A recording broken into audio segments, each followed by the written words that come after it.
What's up, pre-Chiro students? It's Dr. Ben again, and today we've got a chiropractic student connection we're making over at Palmer West with student Nadia, chiropractor to be. Nadia, can you kind of just introduce yourself and share a little bit about what your background was, maybe what you majored in, just what was going on in your life when you decided you wanted to go in the chiropractic direction? Perfect. First, I want to say thank you, Dr. Ben, for having me here. It's a pleasure, especially as a first generation student.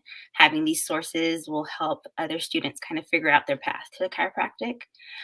So, like you said, my name is Nadia. I am a Bay Area native. I'm from San Mateo. I have a background with a major in kinesiology from SF State and Mhm, a minor in holistic health. I mhm, also have a background in massage therapy. I've been a massage therapist since 2016.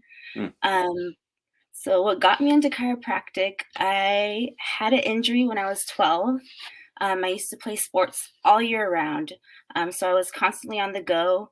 And I had a major back injury from soccer. And my parents were trying to figure out a way to help me get back on the field because as a kid, I did not like to stay still. I wanted to go back on the field and constantly play. mhm, And we had no idea what chiropractic was about. And one of my mom's friends kind of said, "Hey, there's a chiropractor that comes on the weekends. You should take her there and see if that can help her." And mhm, so my parents took me to the chiropractor, and I was like in awe. I was struck because this chiropractor was a woman. She was brown, and she also spoke Spanish. So mm, that kind of the first sight of her and how she was treating her patients kind of made me be like, wow, like, can I as a, as can I do this in the future? And my first adjustment with her and kind of made me solidify the fact like I want to do this. Like she's helping the Latin community because she was just speaking to them in Spanish because my parents are from Guatemala and their second language is English. And so it's just like mhm, I want to be doing that as well. And from there on, I mhm, was kind of like, okay, how do I get into chiropractic? Like, what are the next steps I need to do? And it was kind of a struggle because as a first generation student, I was like, I don't know what to do or where I'm going. Like, I don't know how to apply for FAFSA or, apply for school. And throughout my time, I was like asking a lot of help from friends who had family members who already kind of were in went to mhm, school, higher education. So that's mhm, kind of how I figured out how to go and make my way into like kinesiology. And mhm, then from there, from SF State, I had to do a project for one of my classes, which had me interview a person or that I wanted to be like a profession. And I did find Dr. Gregory Cameron, which is a chiropractor in Burlingame, and I mhm, was able to interview him. And he was from Palmer West. mhm, And from there on, when he was just telling me about his experiences in Palmer West, that's kind of made me want to go to Palmer West and solidify that I want to be a chiropractor from there on. So it's kind of like a journey of like, where do I go? What do I do? Because I had no idea what I was doing. I was just kind of, doing my own research and making sure I did the right steps to get into the chiropractic field and know about the body. And I've always been interested about the body since I was always active as a young kid. So that's kind of what got me into the being interested in being a chiropractor. mhm. And did you look at other schools, or was it mainly because this chiropractor went to Palmer West that that's what attracted you to Palmer West, and you pretty much made up your mind and didn't really look around at your other options? Yeah, so I kind of like was set at Palmer West because of Dr.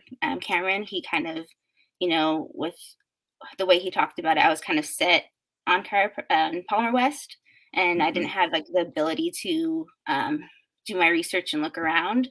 mhm, I know now that I would have had the ability. I kind of would have kind of looked around, wanted to look around and see what the schools have because each school is different and each school fits mhm, a person differently. But I'm mhm, happy where I'm at, and I'm kind of mhm. glad that I stick with Palmer West as my gut feeling. Nice, nice. Where are you at in the program right now? So I'm actually going into my seventh quarter, so I'm a little over halfway in the program, which is pretty crazy because when you start first quarter, you're like, okay, I'm like far away from the end. And then now you're just like, wow, like time has blown fast, especially in a quarter system. You're just constantly on the go. Once you hit midterms, it's just like, all right, another quarter's gone because finals are right around the corner. So it's crazy how Mhm. time goes, and it's crazy how much you learn. And like, I've been there for almost over a year and a half. You learn so much in that time. It's so much information. It's kind of like one of our doctors say, it's kind of drinking from a fire hose because you're constantly just learning so much different information. Not Mhm. only that, you're learning um, how to palpate and adjust. So it's just a lot of information coming to you. And I feel Mhm. like it's been an amazing journey, and one that you just have to be strong and resilient and organized to be part of, because Mhm. if you're not organized, then it's going to be very hectic. But Mhm. it's been amazing these 7 quarters so far. Can I get your honest opinion on, having gone through the first 7 quarters, how much could you have done in your kinesiology education as an undergrad to really develop skills that you're developing now um, earlier on in your pathway? And how would that have helped you once you arrived at the program? Perfect. So one thing that I do suggest is anatomy. Anatomy is like one of the biggest parts. I feel like once you know your anatomy inside and out, it will help you entirely in your career here at Palmer or anywhere, any school, like knowing where like a bony process is, a spinous process, or like the muscles, like just knowing and then being able to know where they are will make palpation much more easier. I feel like that is the main thing. And also just body mechanics, biomechanics, learn how the body works because that's what we're doing. We're seeing a patient and seeing, what's the basis of their trouble, what's the root of their cause, and you're just seeing their body mechanics. So I feel like those are the two main big things as a kinesiology student.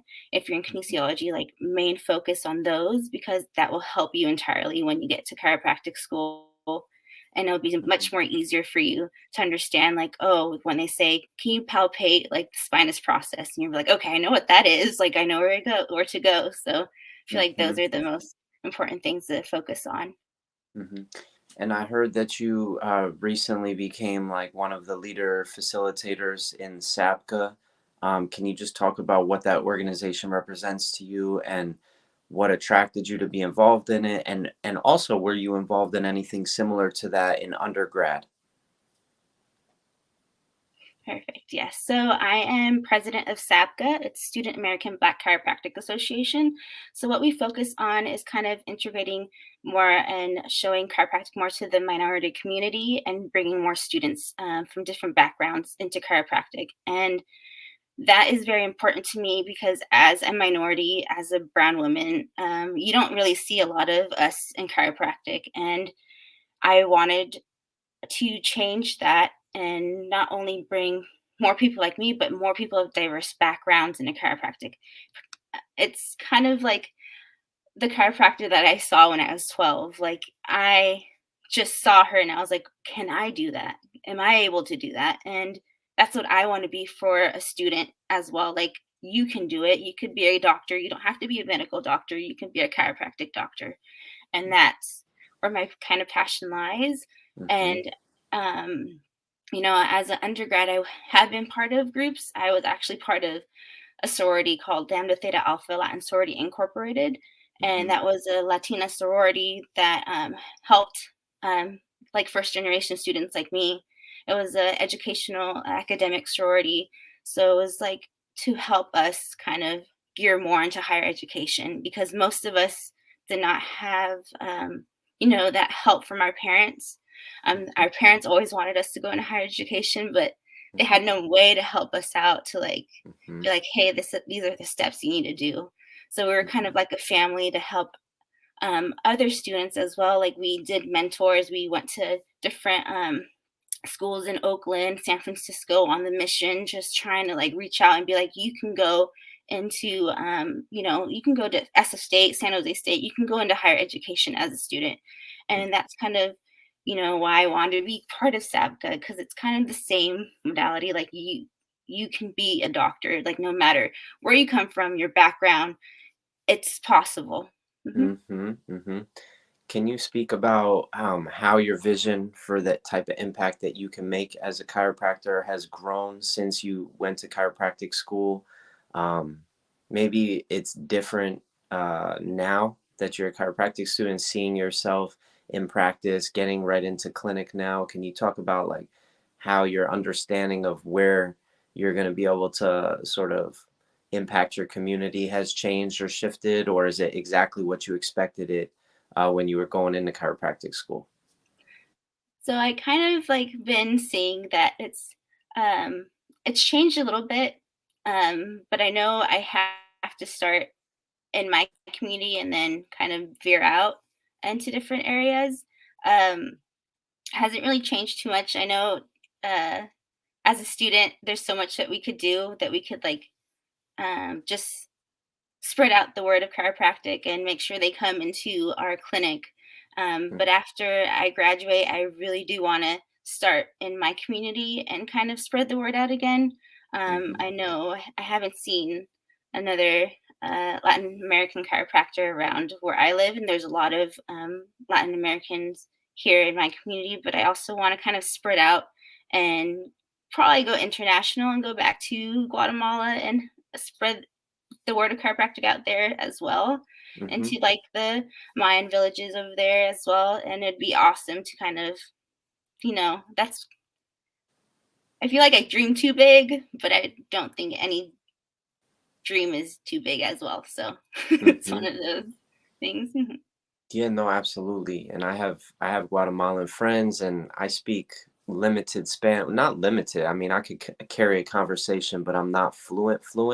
So I'm always like intimidated at the idea of moving to a Spanish speaking country and trying to be handling all different types of conversations because I like to really flow with people. But yeah, can you kind of speak to what it would mean or how the philosophy of chiropractic aligns with the Guatemalan community or just the Latin American culture in general?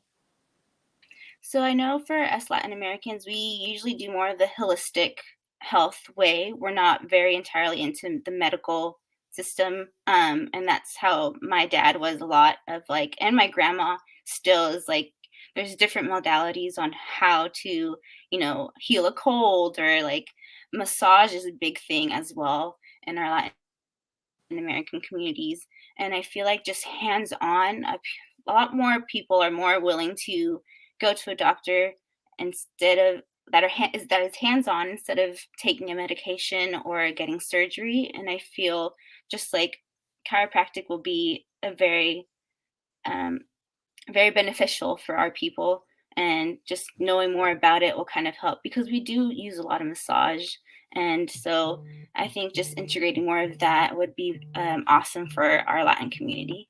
Mm-hmm, mm-hmm. Absolutely. What do you think it would take to really get chiropractic to reach like masses of people in Guatemala? How would the implementation of the profession, the structure that the profession sort of presents to people as far as being like a primary care healthcare provider that focuses on the spine and nerve system, and obviously there's an education process for everybody, but the general population, how do you think it could be approached, or how do you think that could be accomplished? I feel like it can be accomplished by having, students like us or people who are just very passionate about spreading the word of chiropractic go out there and kind of give them a show and a taste of what chiropractic is. And from there on, you could find like s- kids like me at 12 being like, wow, I want to do that. And from there, just kind of expand in that, you know, just expand beautifully from people who are just in awe and be like, I could do that too. And then people who Mhm. are like, wow, this has really helped me. We need more chiropractic doctors in Guatemala. And I feel like it needs to start with a group of people. It could start with one person, but you could just, it's not entirely, you're not going to be able to get a whole population that way. But if you have a Mm, group of people who are able to do that, it'll, mhm. I feel like it'll work out. For sure. So, is there any questions that are kind of bubbling up inside of you these days as a student that I could maybe help with any sort of clarification, or just put ideas right back to you? What are you working on right now? What's your focus? And then after you share what your focus is, if you do have any specific things that you're looking to explore topics, I'm down for that. For my focus right now is just kind of um, finding my way and nook in the chiropractic and what works for me, I feel like, and also expanding my knowledge, not just in chiropractic, but being part of different groups at school as well. I have the honor of being part of a campus guides and also event coordinator for our sports council. And so I feel like just getting to know different people and networking is a big part of, you know, being successful as well. And it's kind of awesome that I was able to be here today by knowing someone and being networked to you. Hmm. And, it's that's my goal right now is just kind of finding more way of like what works for me as a chiropractor and how to adjust. I know adjusting is like the scary part because we're hands on. So that's where I'm at, and just kind of getting more involved and knowing more people and networking out there. Hmm. Right on. And can you speak to what it means to be a campus guide, and like what are the things that you focus on letting students know about? But more specifically, from your perspective, you get to see all these prospective students, these pre-Cairo students coming in to tour your campus and work with you on getting acclimated or oriented. How do you observe like the general population that's attracted to becoming a chiropractor? What would you say are some maybe characteristics that you notice, or um, anything that you've witnessed in being a campus guide? So I've witnessed that a lot of students, mostly all of them, want to help people. So in one way, they want to help people, and I've noticed a lot of them too are like in between physical therapy and chiropractic. So they're kind of in that in between area of like, do I want to go into physical therapy or do I want to go into chiropractic? And I feel like that's like the main thing I see. They're like, oh, I was thinking about going into physical therapy, but then I ended up you know, coming here and seeing what chiropractic is about. So those are like the two main things that I've seen from students who come and visit the campus.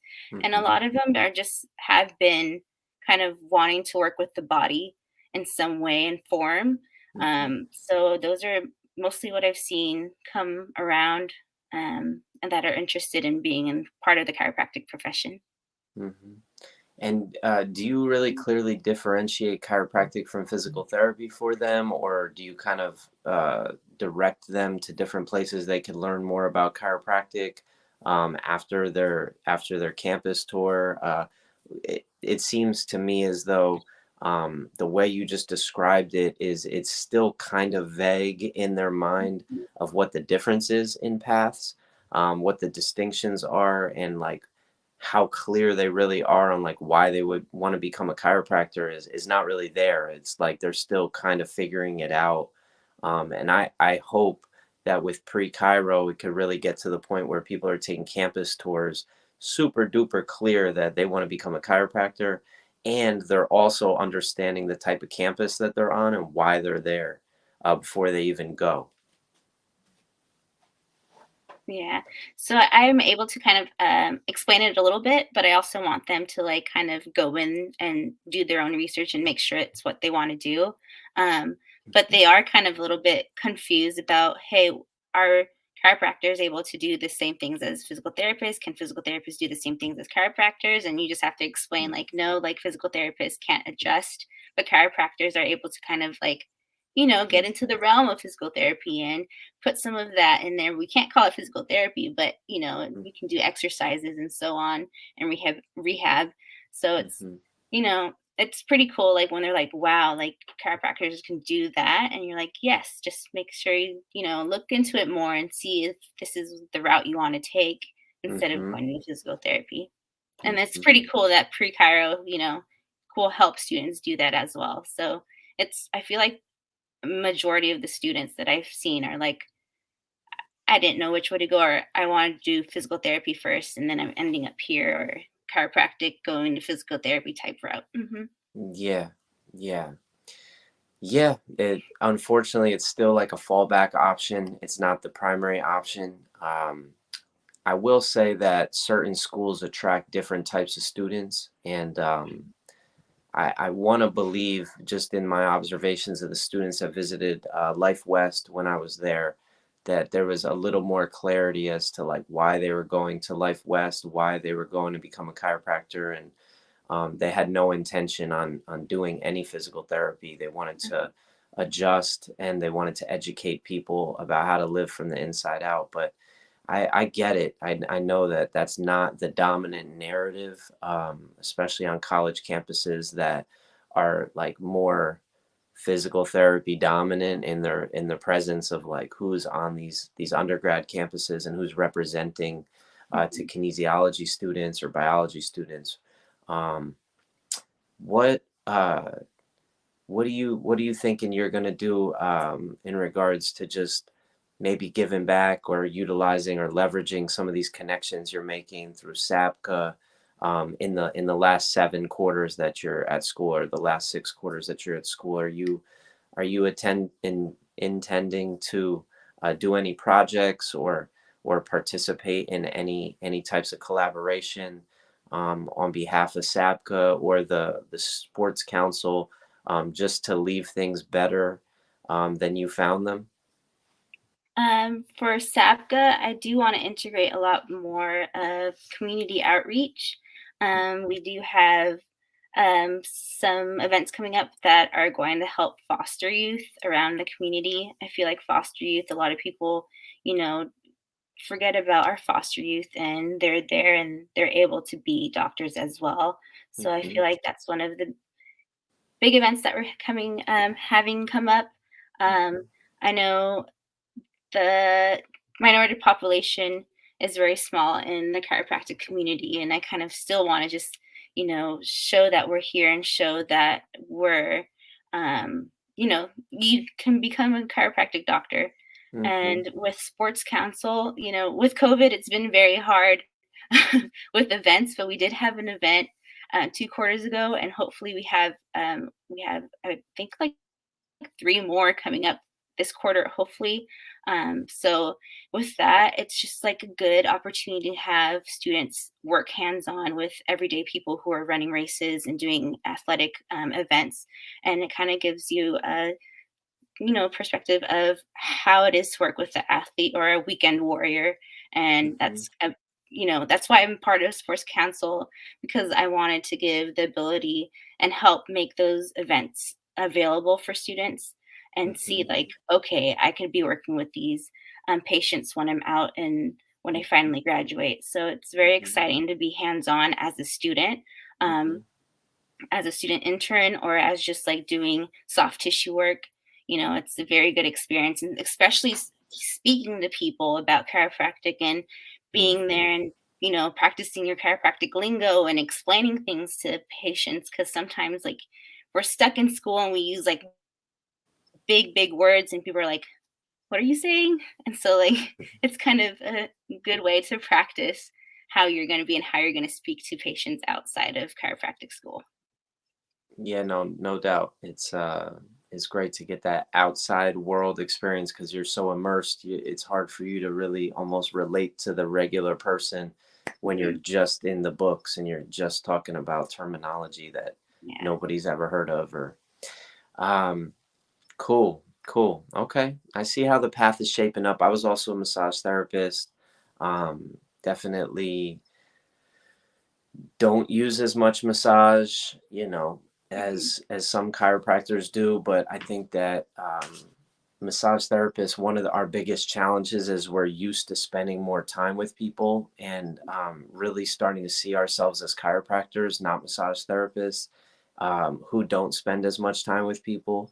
It's really, especially with the hands-on piece, it's really about being efficient and moving through adjustments in your own rhythm, your own flow, but also just moving through them, not staying in one place for a really long period of time, I don't know what type of massage you did, but I was doing like deep tissue myofascial release early on in my path, and I would sit on one spot for 3, 4, 5 minutes. Um, but yeah, it should be interesting just to witness yourself in clinic. You're about to start in the next couple months. Yeah, I have 2 more quarters to go, and I'll be in Oh, student clinic. And so ninth quarter is student clinic. So I'm starting seventh, so 2 more quarters to go. okay. And, hmm what can you do? How can you describe the student clinic experience, even though you haven't been there? What's your understanding of like how chiropractic, like what are the requirements to graduate from school? How many adjustments do you need? How many people do you need to take care of? What are some things that prospective students should know about the clinical experience in chiropractic education? Yeah, so you do have a certain amount of adjustments and patients you need to have. And student clinic at Palmer, you start at ninth quarter, which is pretty cool. And you do get paired up with a first quarter student. So first quarter students are able to see like how ninth quarter students and what they're doing. It's kind of like, wow, I'm going to be there in 9 quarters. And as a student, you can have a student intern too. So it's kind of nice to, especially in school, you're constantly on a computer, and just having that help from a student and giving them the opportunity to learn from you, using your body as to be able to learn, and they're just there to help you like as a patient. They're trying to figure out what ways they can help you, what adjustments, where to adjust.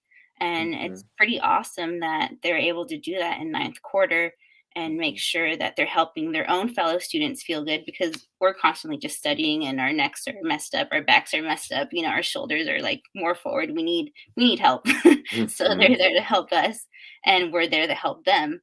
So it's Hmm. pretty cool because they get that experience before they go into outpatient clinic. And I feel like they're more ready to work with everyday people because of working with students. And Hmm. so there is an amount of adjustments that they have to do. And, you know, throughout their time at Palmer, I feel like the curriculum helps them go into get this certain amount. A lot of the professors are like, don't worry, you're going to have enough adjustments at the end of the day. And so it's just pretty cool how they help us kind of go into like helping outpatients and helping everyday people from just the student clinic experience into the outpatient clinic experience. Hmm. Awesome, awesome. What would you say were like have been the biggest challenges or maybe frustrations that you've experienced so far as a chiropractic student? For me, I feel like it was just I was out of school for about 4 years, so I was going back to school and getting into the mode of studying again. It is a Hmm. lot of information, so kind of figuring out what worked for me as studying wise and Hmm. organizing my schedule, especially being part of different groups on campus. Like you need to be very well organized and making sure you have time for everything. I'm also a wife, so I have my life outside of chiropractic school. So it's like your life, chiropractic school, and extracurricular activities if you're part of it. So it's kind of like just that balance and making sure you have time for everything. That was kind of a struggle for me at first because it was just like a wake up call. There's so much information coming to you, and I'm just like, okay, I need to figure out what works for me and how to study and how Hmm. studying works for me. I'm also a student that has accommodations because I do have panic disorder and anxiety disorder. So it's kind of it's different for me to learn, and kind of different, hands-on and testing is just different for me, but Hmm. it's just more of like figuring out what works for you. Hmm. You could do it like students who just need accommodations. There's a way to do it. Every school has a way to help you out to become a doctor. Like you can't they're not going to not help you, and you have to sometimes ask and see like what type of ways they could help out. So it's kind of just like that struggle of like all the stuff that is behind the scenes and kind of making it work out for you in the end to make sure like you're getting your education, you're learning, and you're being successful doing it. Nice, nice. Sweet. Any final message to like that high school version of yourself, maybe even 12-year-old version of yourself, um, on like what you think exists in this pathway of becoming a chiropractor for them? Um, Message for me, just keep going. Don't be discouraged. Life is crazy. Things go in your way, and you might be like, okay, I might not be able to go to chiropractic school, or I like have that doubt at times, but you need to just keep going and keep doing what you're doing and make sure you're able to get as much information as you can. Use your resources. As a young woman, I know I didn't use my resources as much, or I didn't know where to go to look for resources. But now you have, Google, or, there's a lot of different resources that you can use. Use your resources and make sure, you're doing the right steps to get to where you want to go. And don't be discouraged if things don't go your way, because you'll always end up there if you really want to do it. Mhm. Thank you so much for your time today. I really appreciate it. I know that it's super busy, and yeah, I wish you the best. If there's anything I could do to support you, I'm here for that. I'm in Oakland. I have a lot of Spanish speaking people that I take care of. Um, I have models of care that I've set up to accommodate populations that can't necessarily afford to pay cash for our usual fee. And I'm down to explore any of that if you have specific questions, or if you need guidance, or if you want to come observe or anything, just let me know. That'll be awesome. Thank you. Thank you for giving me the opportunity to share and just be here. It's just an amazing platform as well. So thank Yeah, absolutely. And if you you want to for use the starting this as well. Yeah, I'm happy to. And if you have any students, or if you have any interest in exploring specific topics, maybe in Spanish, maybe just like topics that only a Latina woman could really go deep with you on and relate on, I'm down to like host on this platform conversations between you and others, because I believe that it's really about empowering students to like step up and really be the voice.